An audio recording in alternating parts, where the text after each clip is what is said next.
گەڕەکانی لای ڕاستی شاری مووسڵ جیاواز لەگەڵ بەشەکانی تری پارێزگاینێنەوە زۆرترین زەرەر و زیانی گیانی و مادی لە کاتی ڕزگارکردنەوەی لە ژێردەستی تیرۆریستانی داعش بەرکەوتووە.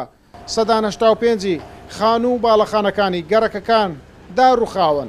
الجانب الأيمن كله بيت واقع وكله وقعوا داعش. لای ڕاستی مووسڵ هەموو خانووەکان داڕوخاوە. خانووەکەی خۆم داعش لەبەر چاوی من و منداڵەکان بۆم ڕێژی کرد و تەقاندیەوە.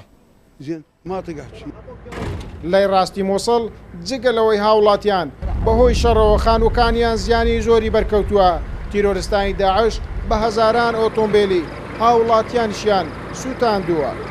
يعني يجي لك يفوت على البيت يقول إذا السيارة موجودة جوا لازم تطلع، إذا ما تطلع اشعلها. داعش دەهاتە ماڵێ و داوای لێ دەکردین ئۆتۆمبیلەکان بهێنینە سەر شەقام و کۆڵانەکان. هەر کاتێک فڕۆکە جەنگیەکان دەهاتنە سەر ئاسمانی ئەو ناوچەیە داعش ئۆتۆمبیلەکانی دەسووتاند بۆ ئەوەی خۆیان حەشار بدەن لەژێر دووکەڵی ئۆتۆمبیلەکان. هێزانیەکان دەڵێن تیرۆریستانی داعش تەنها لە لای ڕاستی مووسڵ 300,000 ئۆتۆمبیلی هاوڵاتیانی سوتاندووە.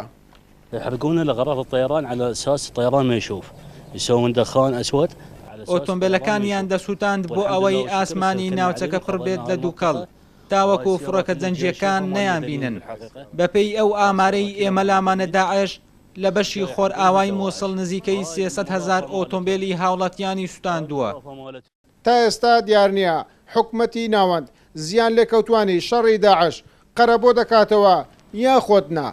گەیلان بۆتانی کورسات نیوز مووسڵ.